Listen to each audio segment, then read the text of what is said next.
Muy buenos días, bienvenidos nuevamente a Desde el Aula, desde Radio Digital Católica, como todos los jueves, de 11 a 12 de la mañana.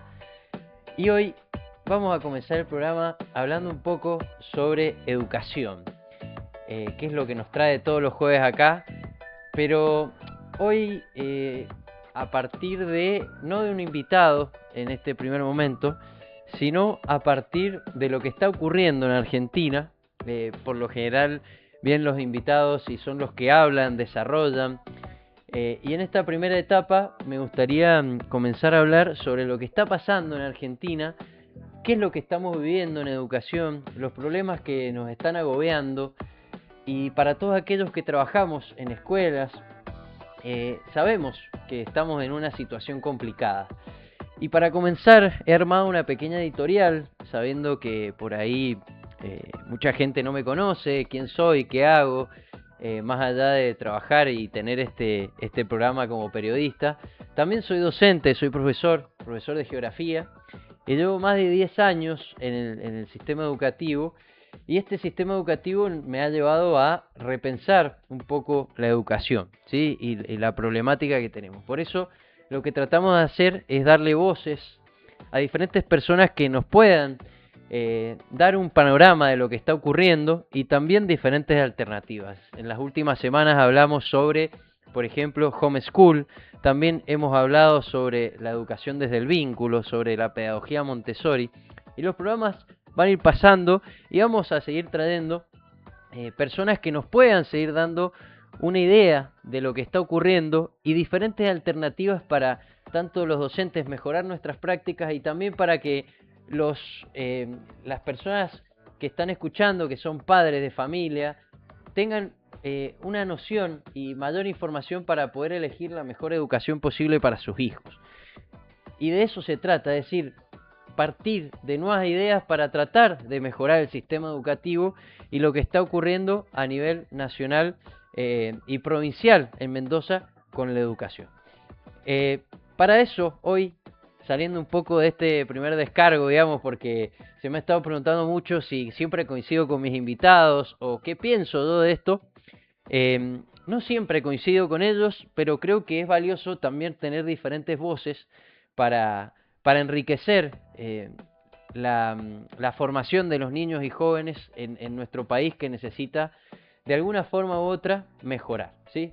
Y para el día de hoy hemos traído una invitada que nos va a dar un pantallazo general sobre neuroeducación, ¿sí?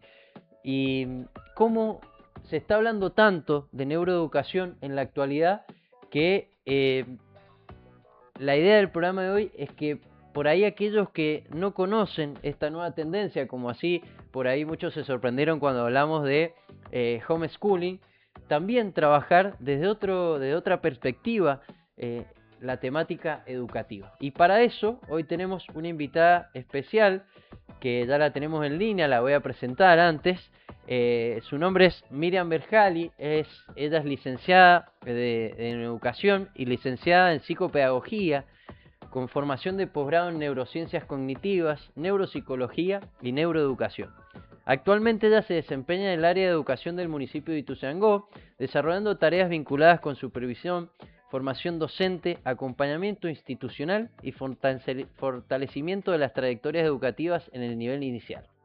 Además, desarrolla su práctica profesional en consultorio psicopedagógico, acompañando diferentes procesos de aprendizaje para las familias y también abordando los vínculos en el desarrollo infantil, por ejemplo. Participa en espacios de investigación y capacitación profesional que están destinados a docentes, directivos, equipos de orientación y también las familias.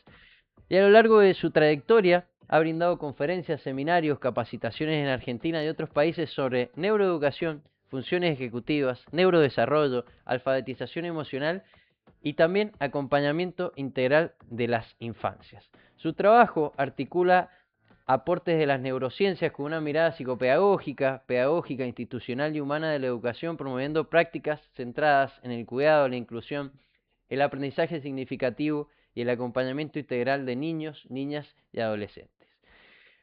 Bienvenida Miriam, muchas gracias Gracias por por acompañarnos acompañarnos desde desde ya, ya, desde desde acá acá de de la la radio. radio. te agradecemos y bueno, ¿cómo ¿cómo estás? estás? ¿Todo ¿Todo bien? bien? Bien, un placer. ¿Se escucha bien? Se escucha bien, se escucha bien. Perfecto. Bueno, un placer realmente la invitación y bueno, siempre todo el tema de educación me apasiona, así que hice un poquito como para poder compartir con ustedes. Así que están en Mendoza, ¿no? Sí, en Qué una radio de hermoso, Mendoza qué y hermoso. bueno, agradecerte tu tiempo porque sé que hiciste un esfuerzo por estar acá. No, por favor, por favor. Bueno, la mayoría de las entrevistas las comienzo de la misma forma, preguntando qué es para vos educar, cómo surge tu interés por vincular la educación con las neurociencias. Y bueno, en realidad las neurociencias es una, como la palabra lo dice, ciencia y acompaña de los procesos cerebrales, pero en sí es la transformación en todo lo que tiene que ver con el ser humano, acompañar el proceso, educar, transformar, pueda generar posibilidades, o sea, lo que trato desde hace más de 30 años es desmitificar un poco la concepción biológica que se ha realizado sobre la neuroeducación, ¿no? De hecho, soy de ciencias de la educación, eh, la neuro aportó algo desde la investigación que hacían las escuelas, pero fue transformador para mí porque es como hacer como realmente una composición didáctica, ¿no? O sea, bajar en algún lugar de forma sencilla eh, cuáles son las posibilidades que podemos trabajar, pero de ninguna manera, trabajar desde lo biológico o armar todo lo que es la configuración cerebral, no, no, no. Realmente hacer una composición didáctica para que los docentes y todas las personas, inclusive padres y familias, puedan acompañar los procesos de educación, que es a partir desde el nacimiento o antes hasta el final de la vida, ¿no? Eh, infinito, infinito. Qué interesante lo que me estabas contando, porque de esto se trata, digamos, de acercarle estas ideas por ahí a la familia, padre, docente, que por ahí las ven complejas y bueno, que nos ayude a que lo entiendan. Eh, Después de tantos años trabajando en educación, como dijimos en la presentación, ¿qué descubrimiento de la neuroeducación o la neurociencia te han impactado más o crees que son más transformadores para comprender cómo aprendemos y cómo podemos enseñar también? Sí, en realidad son hallazgos, ¿no? Hallazgos porque de alguna manera pretende eh, desplazar la pedagogía, sino todo lo contrario, ¿no? Es acompañar los procesos cognitivos junto a el proceso de aprendizaje. Tiene que ver con esto de vincular la emoción, todo lo que tiene que ver con memoria de trabajo, la atención, eh, lo que significan las respuestas automáticas, algunas cuestiones que tenemos que tener condicionamientos, no sé, hay tanto para hablar, pero desde el sueño, el tiempo de aprendizaje que es diferente unos de otros, y eso tiene que ver con configuraciones que se van desarrollando a través de toda la vida porque el cerebro es un órgano social. O sea, es un órgano que se va relacionando con nosotros y se va modificando de acuerdo al contexto y de acuerdo a las experiencias. Entonces, es un poco lo que siempre supimos, nada más que a veces las respuestas están condicionadas por un contexto y no solamente por la biología. O sea, esto, ¿no? Que es importante es un otro. O sea, por eso corro la biología es aprender que es un órgano social y que el cerebro se va modificando a través de las experiencias y en el contexto. Entonces, fíjate lo importante que somos los docentes. Exactamente. Pero, y eso es como que das una evidencia.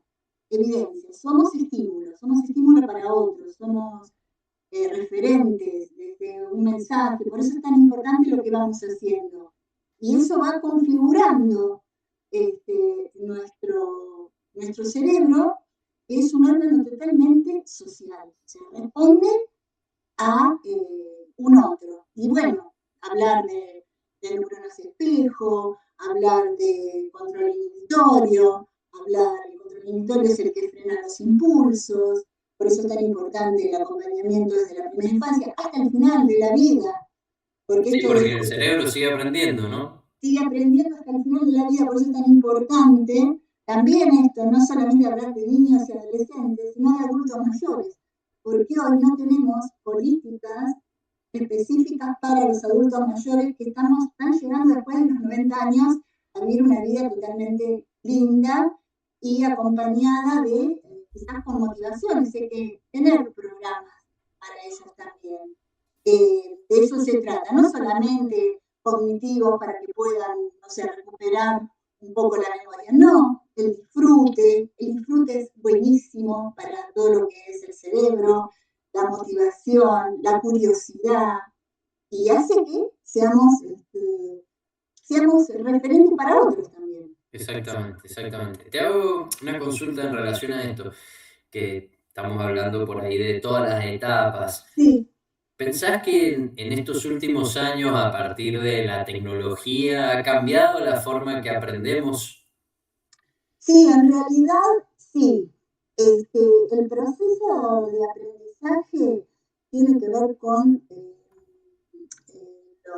lo significativo. O sea, es importante esto de aprender desde una forma significativa, crítica. Lo que sucede es que el uso de la tecnología, ¿no? Me preguntaste, el uso de la tecnología pretende conductismo. Pero está buenísimo conocer las estrategias para poder obtener más respuestas y decidir cuál es la más adecuada, o elaborar a partir de eso un texto, o generar preguntas. Todo eso hace un proceso diferente. Yo creo que estamos ante una modificación cerebral porque tenemos tiempos muy cortos de atención, todos.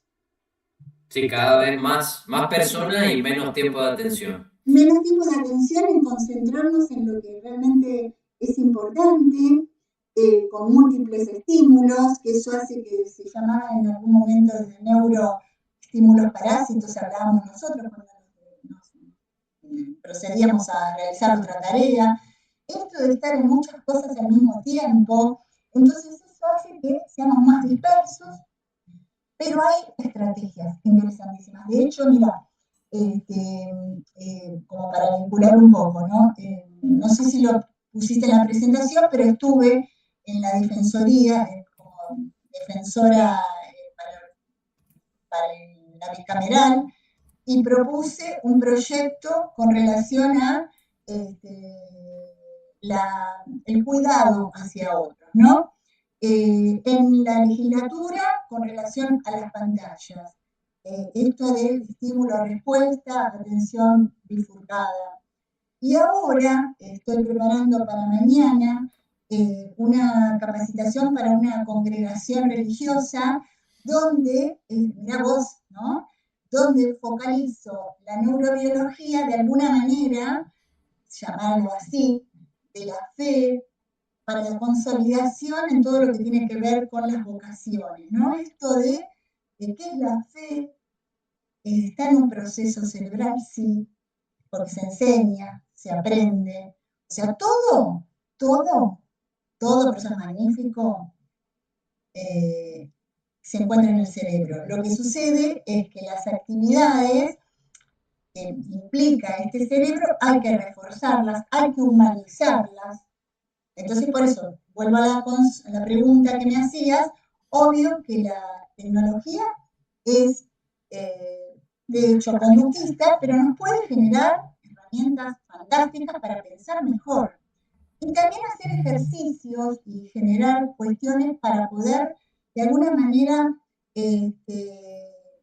equilibrar esto, ¿no? Como puede ser la respiración, hay algo que me gusta muchísimo, que sigo, que es todo lo que tiene que ver con el concepto de biosofía, que es el ejercicio de la respiración y la conexión de la filosofía y la respiración. Y no tiene que ver con el yoga, sino tiene que ver con meditación, tiene que ver con encontrar el sentido, porque la respiración es lo que nos genera la acción de vivir. Sin respiración, o sea, es una de las funciones más importantes, creo que es la central, como para poder conectarnos. Y fíjate, es una de las primeras que se empieza a perjudicar cuando se genera ansiedad. Empezamos a respirar diferente. Bueno, el ejercicio de la respiración genera un beneficio que habilita que podamos pensar y mejorar nuestras tomas de decisiones y decisiones. Qué bueno todo lo que decís. Me fueron surgiendo muchas preguntas a medida que ibas exponiendo. Pero te quería preguntar antes de De continuar. hecho, no leí nada.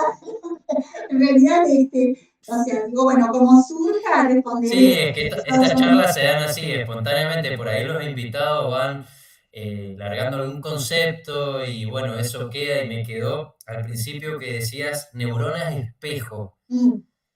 ¿Qué es esto? ¿Por qué es importante saberlo?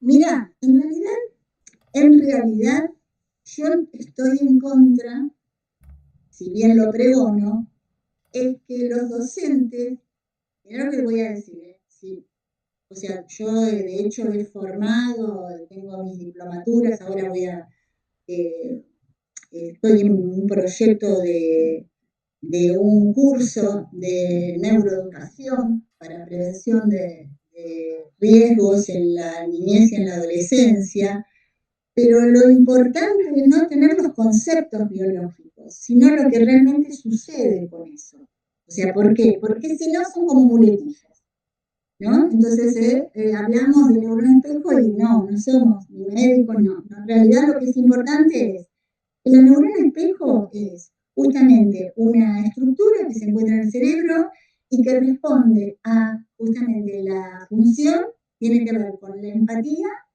tiene que ver con la imitación, y entonces de pronto nos encontramos ante una situación, por ejemplo, de, no sé, sentimos o vemos un bebé llorar y nos genera una emoción distinta a ver llorar a otra persona, porque el bebé es algo que nos genera mucho movimiento emocional.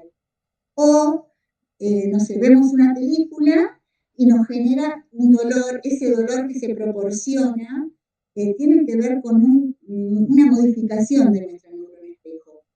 Y la imitación, por ejemplo, si está alguien bailando, nosotros inconscientemente empezamos a movernos o a seguir por el ritmo de la música o el movimiento. Quienes activan esos movimientos son las neuronas espejo. Por eso es tan importante la emisión de ciertas conductas inapropiadas en determinadas etapas de la infancia. Por ejemplo, como puede ser la violencia, contenidos inadecuados, porque se van consolidando y las memorias ocupan un lugar y un espacio en el cerebro. Y a través de un estímulo, es como que realmente, para decirlo vulgarmente, se dispara, ¿no? Entonces... Sí, se entiende la idea. Te lo preguntaba porque hace 2 semanas vino un profesor de psicología que hablamos de esto y desarrollaba enseñar desde el vínculo, decía, bueno, un espejo para los estudiantes, y siempre nombro a Catherine Lecuyer, que es una autora española, y dice, no nos preocupemos tanto porque no nos escuchan, porque nos ven todos los días. Nos ven, exacto. O sea, es importantísimo. Es la mirada, cómo miramos. O sea, hay algo que me gusta mucho, una frase que es, cuidar es estar presente. O sea, estar. Y hay etapas en la vida que es importante estar más que intervenir, como puede ser un padre en un adolescente, ¿no? Padre con adolescente, estar, ser presencia. Y la mirada es una modificación, o sea, todos los sentidos modifican, digamos, la estructura cerebral. O sea, en realidad, la función, ¿no? A eso me refiero. de ese sentido. O sea, mirar consolida vínculo, ¿no? ¿Cómo mirás? ¿Cómo mirás al otro? Sí, construimos mejor cuando nos vinculamos mejor. Cuando miramos sin interpelar y miramos sin juzgar, ¿no? Esa mirada descalificadora muchas veces que hacemos, o discriminatoria, o de desprecio, o de lástima. Es tremendo. Es una marca, una huella imborrable. Entonces, por eso no somos todos iguales, somos únicos e irrepetibles. Por eso es tan importante la imagen de un otro con ese niño, adolescente, adulto mayor, vuelvo a repetir, no los corramos, o sea, tenemos que tener en cuenta siempre la humanidad, ¿no? Y me parece que es una etapa en la vida, un momento en la sociedad tan importante de empezar a trabajar. Ya está tan trillada la palabra empatía, pero es real. Pero es un poco de mirar a un otro, ¿no? O sea, de darnos cuenta que es importante. La neurociencia en realidad humaniza, porque si nos permite ser mejores, es lo mejor que puede pasar. Sí, obvio. La idea es mejorar y ayudar. Claro. Socorrer por ahí al que está en una situación de ignorancia o, de deseo de aprender. Claro. Y hablando de esto, ¿qué emociones crees qué función crees que cumplen las emociones en el aprendizaje? Los estados de ánimo, ¿cómo estamos?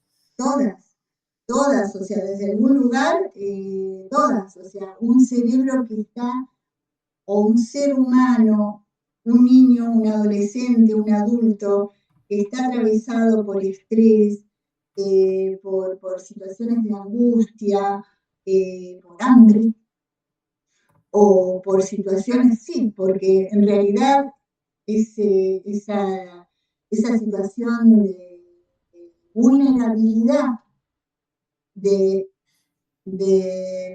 desigualdad tan actual hoy, genera esta modificación en la forma de aprender.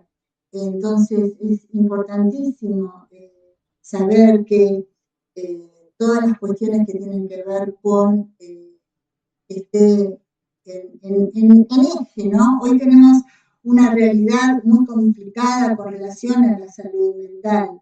Hay algunas cuestiones que estamos viendo, que es el uso inapropiado de la tecnología en tiempo y en forma, genera un aislamiento muy importante.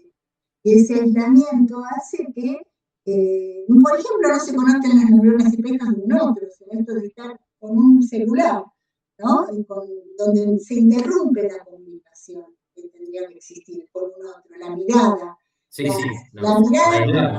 Claro, entonces eso hace que haya una modificación en su psiquis, en su forma de relacionarse, y a generar construcciones que cada uno va a tener de acuerdo a su contexto también, porque en realidad es esto, no es que es estímulo-respuesta, ¿no?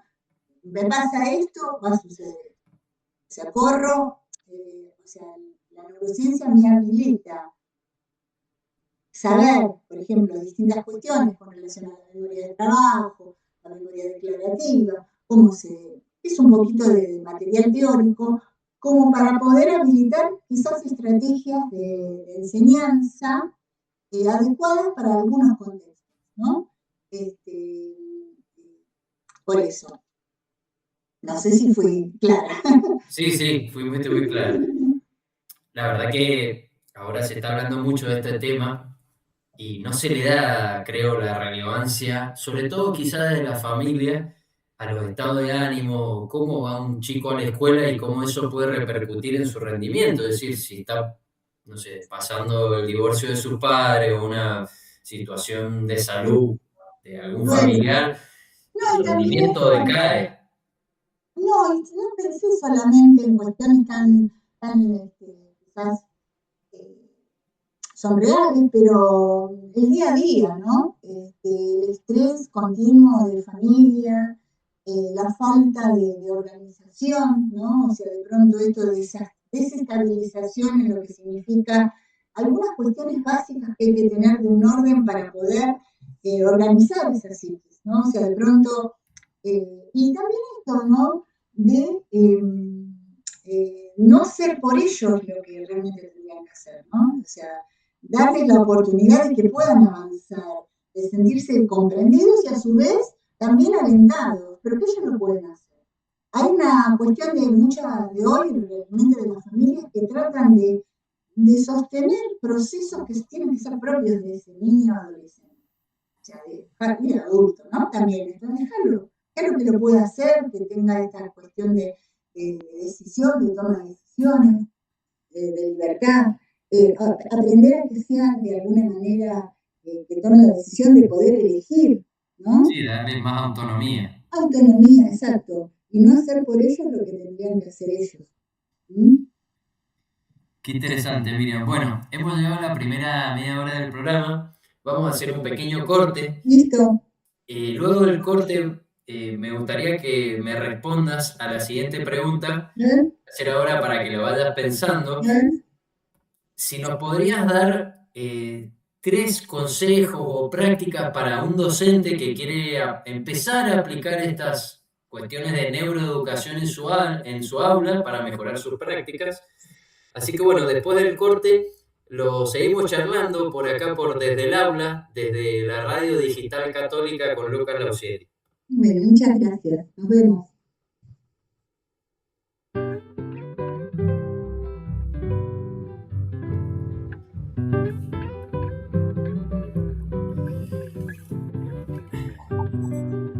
Bueno, Miriam, muchas gracias por No, por favor, está buenísimo, me Vivan los gusta. estudiantes, jardín de nuestra alegría. Son aves que no se asustan de animal ni policía. Y no le asustan las balas ni el ladrar de la jauría. Caramba y zamba la cosa, que viva la astronomía. Me gustan los estudiantes que rugen como los vientos cuando le meten al oído sotanas y regimientos. Pajarillos libertarios igual que los elementos. Caramba y zamba la cosa, que viva lo experimento.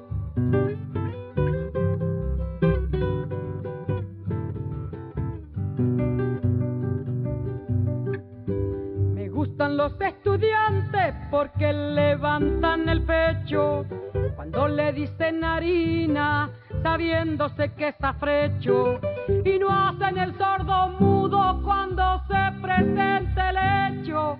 Caramba y zamba la cosa, el código del derecho. Me gustan los estudiantes porque son la levadura, el pan que saldrá del horno con toda su sabrosura, para la boca del pobre que come con amargura. Caramba y zamba la cosa, viva la literatura.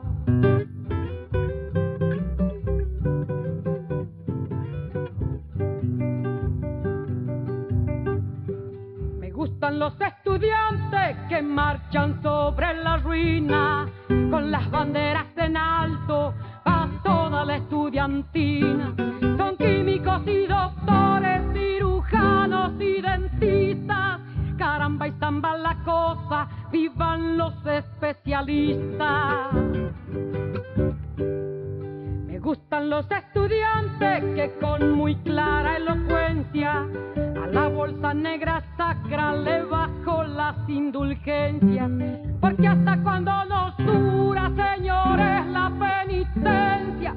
Caramba y zamba la cosa, que viva toda la ciencia. Caramba y zamba la cosa, que viva toda la ciencia.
nuestro destino. De números y palabras también se hacen los caminos. De números y palabras también se hacen los caminos.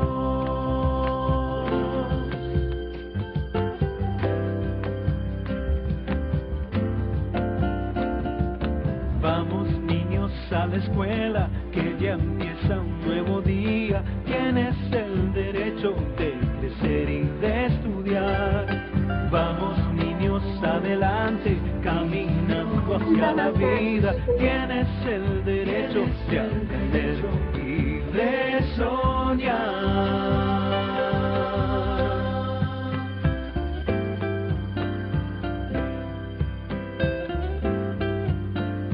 Al changuito de mi pueblo y a los pibes de mi barrio, a los hijos de mi tierra, para todos ellos canto, pa' que se acerquen a la escuela, los estamos esperando, con el corazón contento y de guardapolvos blancos.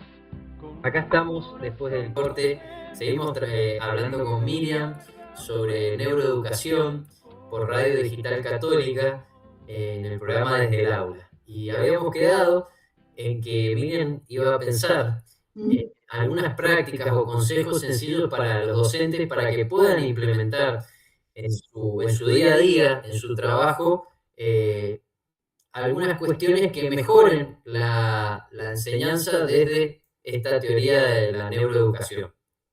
Y en realidad es un poco sintetizar lo que estuvimos hablando, ¿no?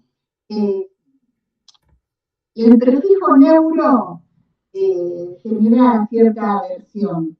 Entonces, yo lo llamaría emocional, porque el sistema límbico es el que regula la emoción en el cerebro.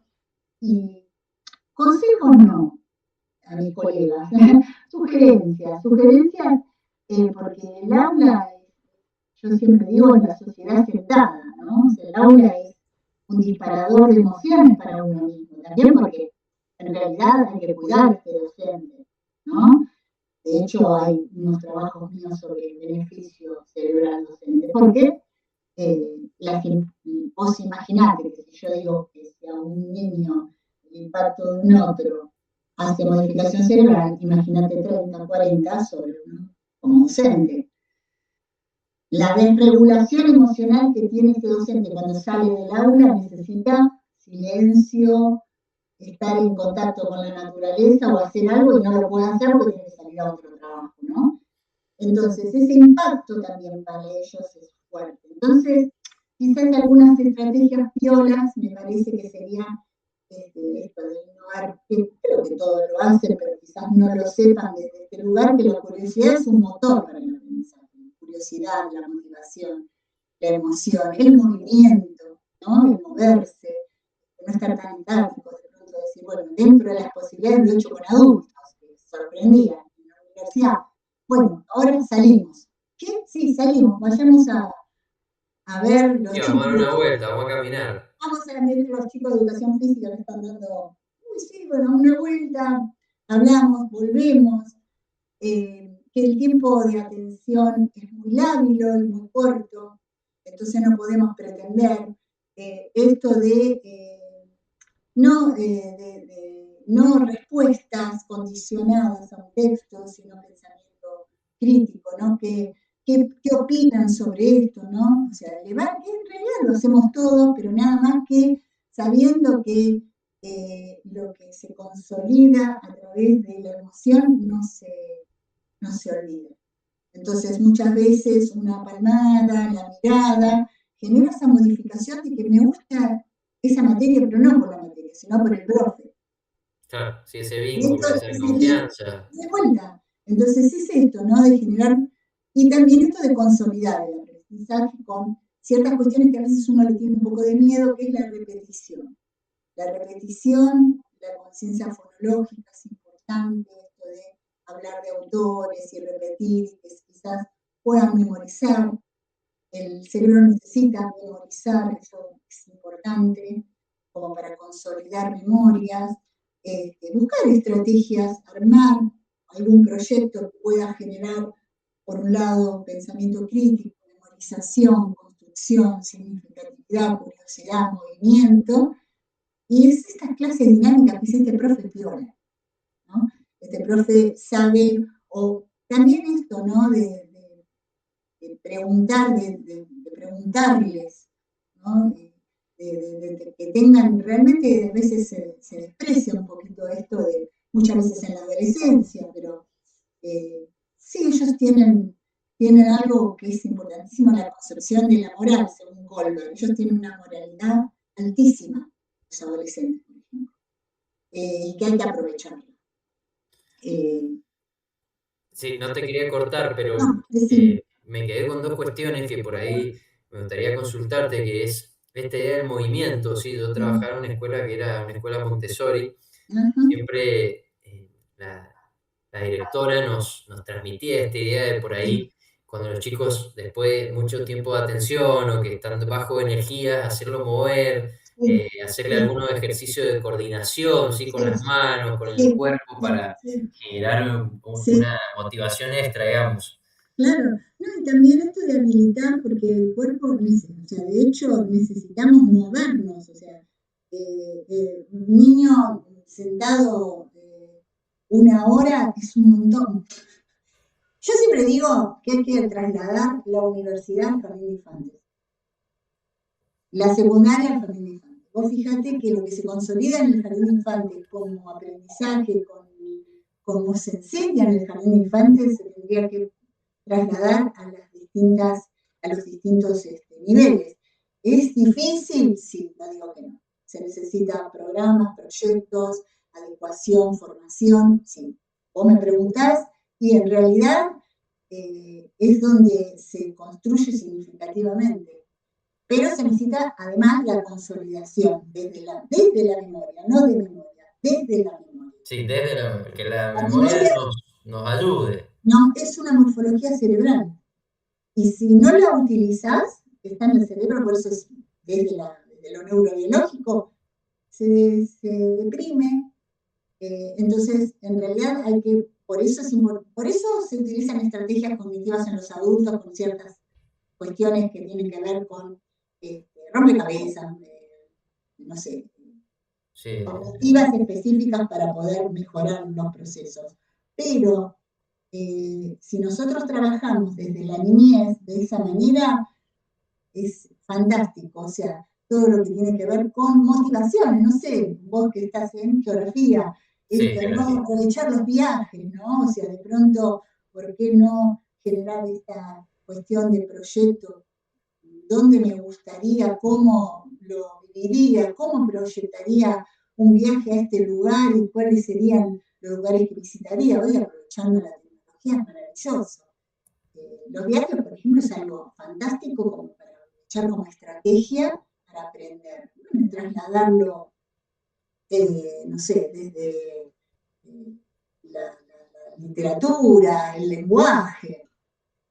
Sí, hay mucho para hacer, hay mucho para hacer. Hay que sentarse por ahí y pensarlo. Eso también, porque en realidad es una exigencia enorme para este docente. Yo de ahí entiendo. Desde la teoría a la práctica. Desde la teoría, si vos me preguntás, es así. La práctica es muy difícil consolidarla. Sí, es complejo y, como decía anteriormente, los docentes... Y tiempo para poder hacerlo, ¿no?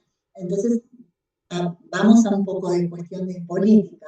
Necesitamos un docente que esté habilitado para tener un solo cargo, que pueda hacerlo bien y que las horas de trabajo, las otras horas que tendría que estar en otro lugar, consolide ese aprendizaje para poder enseñar el suyo, para poder enseñar a uno otro, ¿no? Seguir estudiando, seguir preparándose con formación. Sí, planificando, como decía, el proyecto también, porque lleva mucho tiempo. Lleva tiempo. O sea, vos me preguntás, yo te contesto. Ahora, que se puede hacer, claro, a veces y decanta.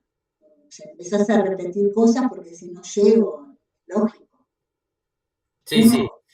Le ocurre a muchos docentes y como decías recién, necesitamos digamos, una de las cosas para mejorar es tener docentes que no tengan que trabajar en varias instituciones, que estén bien pagados, que Y su preocupación sea que los chicos aprendan mejor. claro, claro, es imposible, ¿no? Pero, o sea, con un solo cargo es imposible. Pero bueno, la realidad es esa. Este, Bueno, saliendo un poco de ahí, porque la verdad que es interesante lo que estamos hablando, te quería consultar que por ahí en la familia, sobre todo, no se tiene o no se le da importancia a cuestiones básicas de los estudiantes que la escuela no las puede solucionar, como por ejemplo la cantidad de horas de sueño, una buena alimentación, la actividad física que hablábamos recién. Esto desde la neuroeducación tiene un impacto, o sea, un chico mejor descansado, con buena alimentación o que realiza actividad deportiva, puede mejorar la forma en que aprendemos. mira, en el año 2015 yo me presentaron en el municipio de Ituzaingó para hacer trabajo de neuroeducación eh, para el municipio. Entonces daba los talleres para las familias de los jardines. Un proyecto hermoso, donde yo trabajaba con las familias y trabajaba con los docentes, no con los niños, con los adultos. En relación a esto, la tarea de la enseñanza le corresponde a la escuela. La tarea de la educación le corresponde a la familia.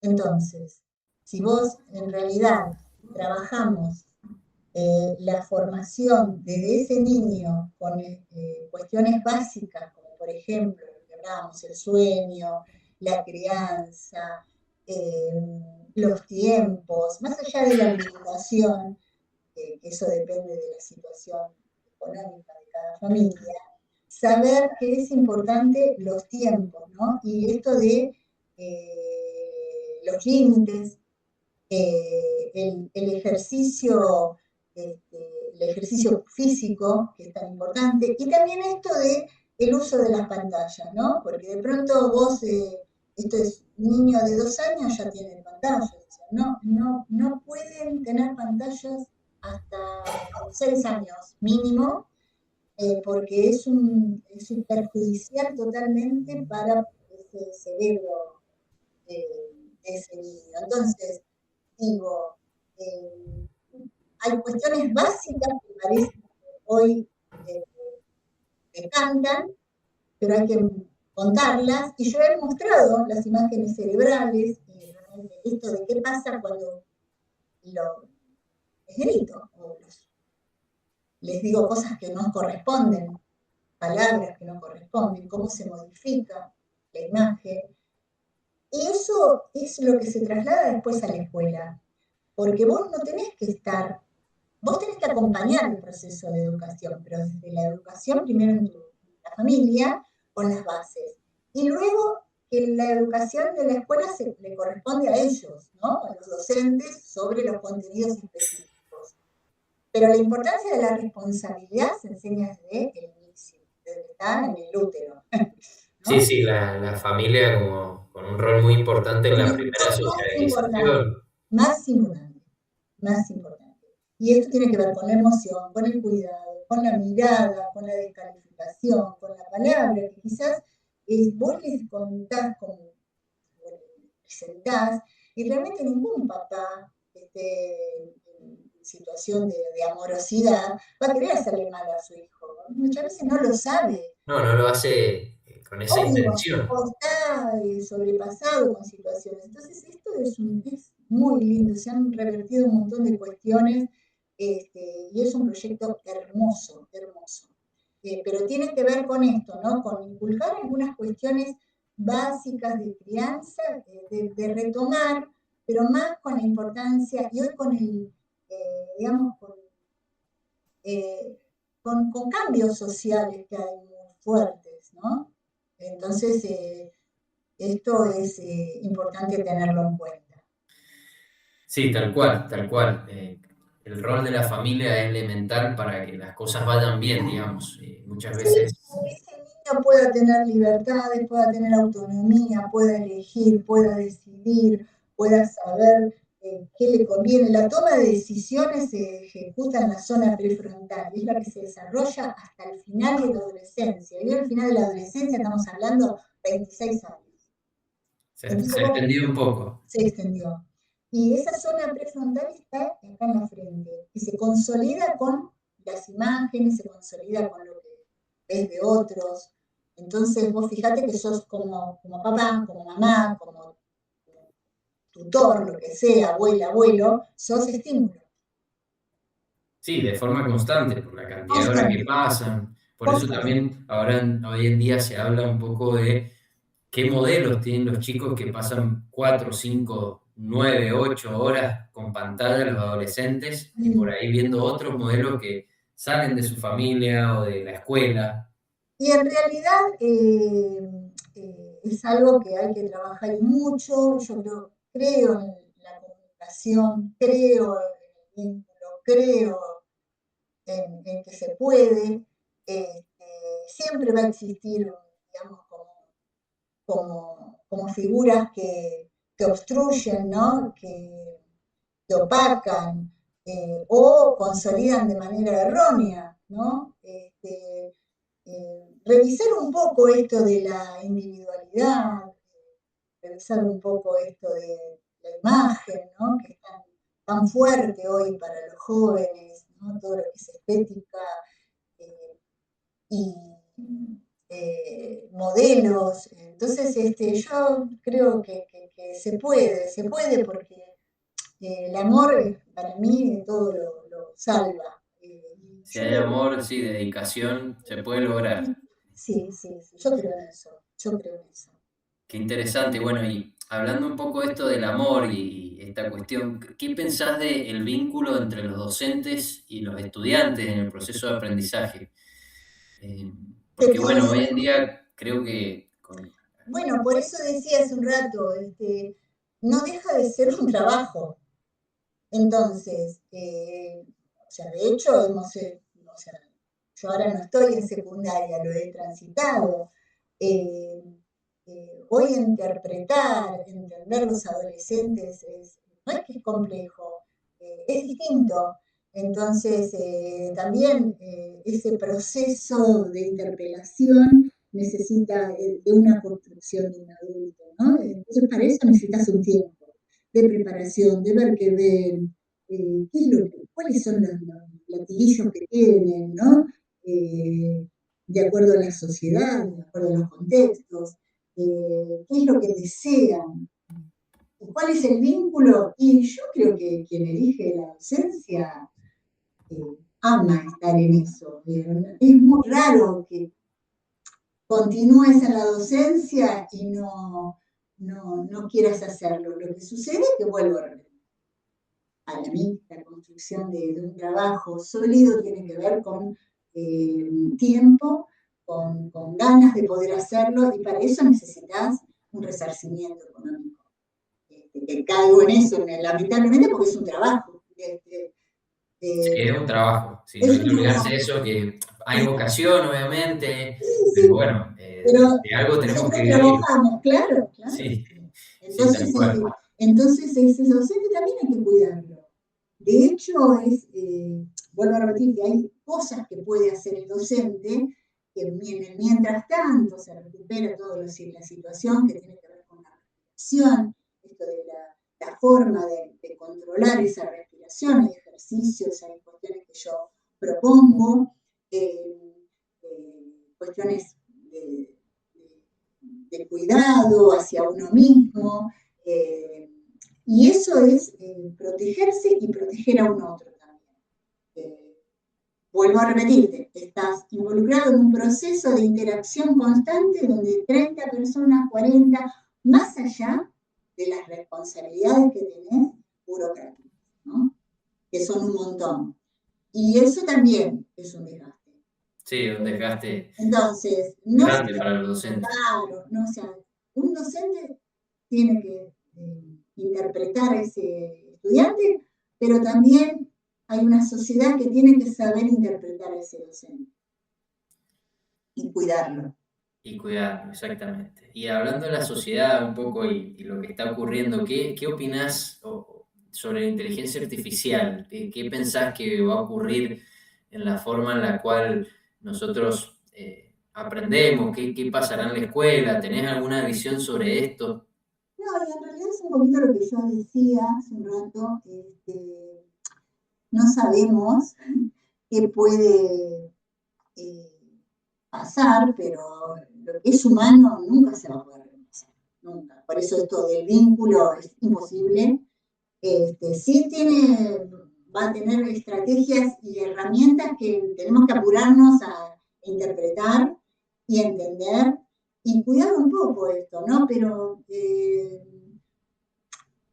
yo no creo que sea un cuco, al contrario, me parece que hay que trabajar sobre eso, al contrario, me parece que va a generar un proceso cerebral diferente, pero donde la humanidad tiene que estar. Ya. O sea, el docente puede estar desde otro rol, digamos, de enseñanza, con estrategias distintas, donde la tecnología va a estar al servicio, pero el vínculo es imposible.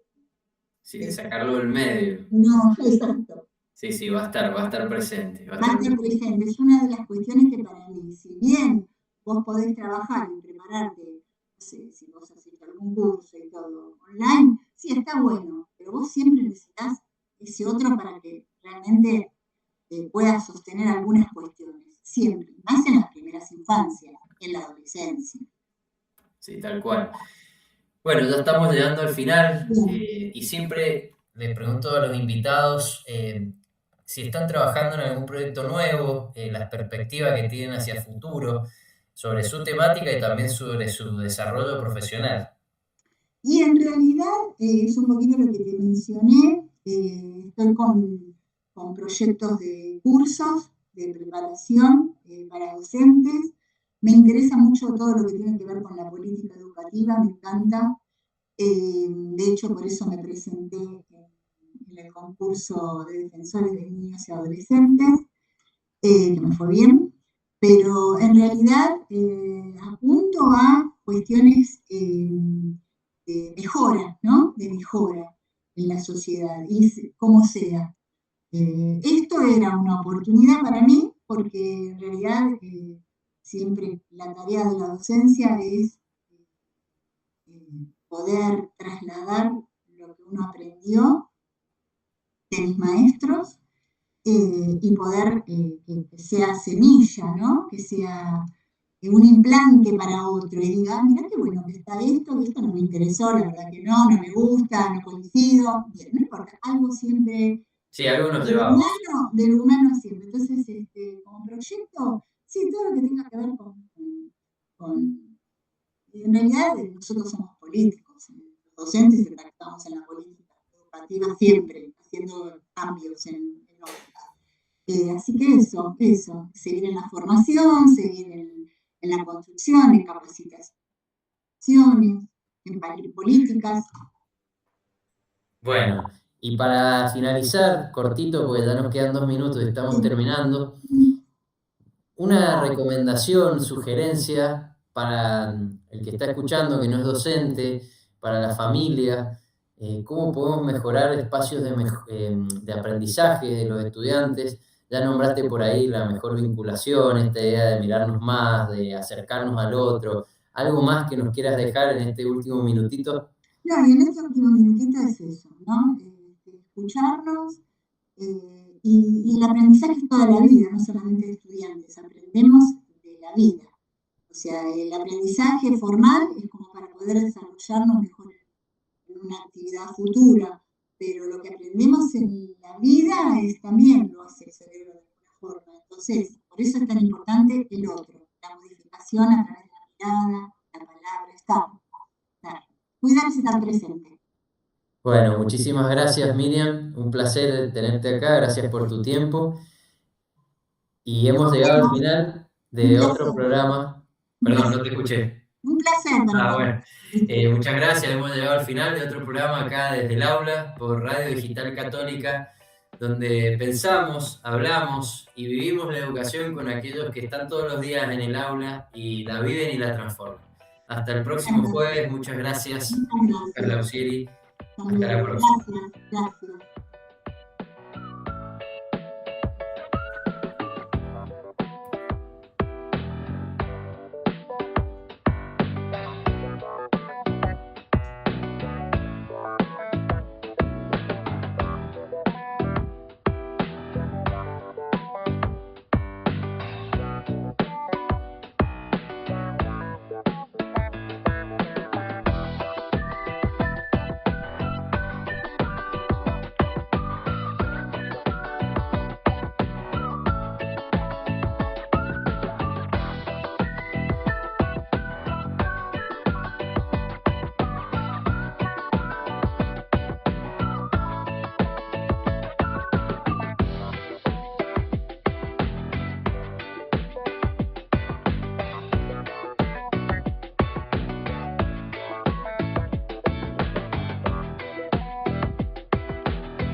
Hola, amigas y amigos. Qué alegría encontrarlos en estas redes sociales en que nos llevan a los confines del mundo. Estamos con nuestros programas, nuestras propuestas y locutores y nuestra mirada cultural y católica. Mantenemos, por supuesto, nuestra mirada en la evangelización. Bienvenidos a este espacio que denominamos RDC, desde Mendoza al mundo. Bienvenidos. Su radio le da la hora. 12 horas, 2 minutos. El Ángelus es una oración mariana y cristológica que recuerda el momento del anuncio del ángel y la encarnación del Hijo de Dios. Se reza 3 veces al día, al amanecer, al mediodía y al atardecer. Es una manera de rezar, de agradecer y de ofrecer el día a nuestro Señor Jesucristo por medio de María. En RDC, Radio Digital Católica, te invitamos a rezar el Ángelus.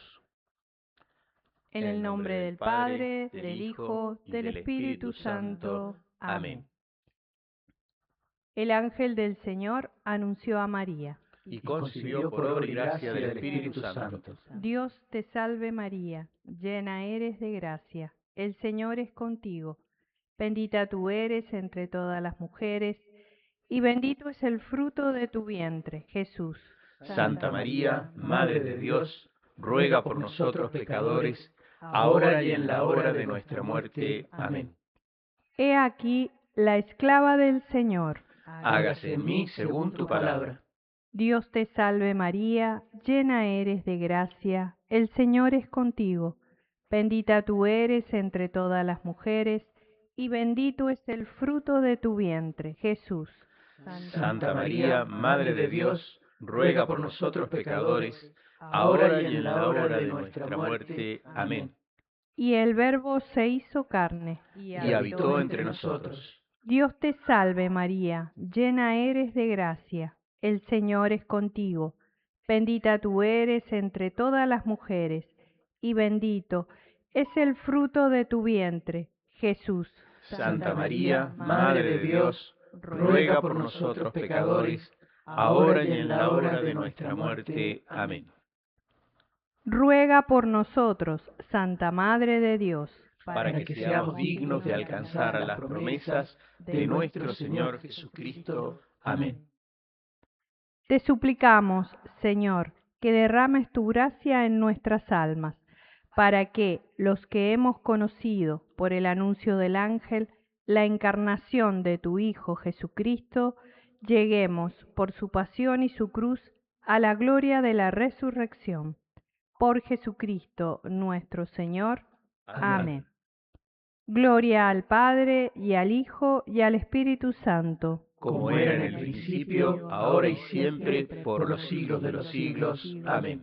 Gloria al Padre, y al Hijo, y al Espíritu Santo. Como era en el principio, ahora y siempre, por los siglos de los siglos. Amén. Gloria al Padre, y al Hijo, y al Espíritu Santo. Como era en el principio, ahora y siempre, por los siglos de los siglos. Amén. En el nombre del Padre, del Hijo, del Espíritu Santo. Amén. RDC, de Mendoza al mundo.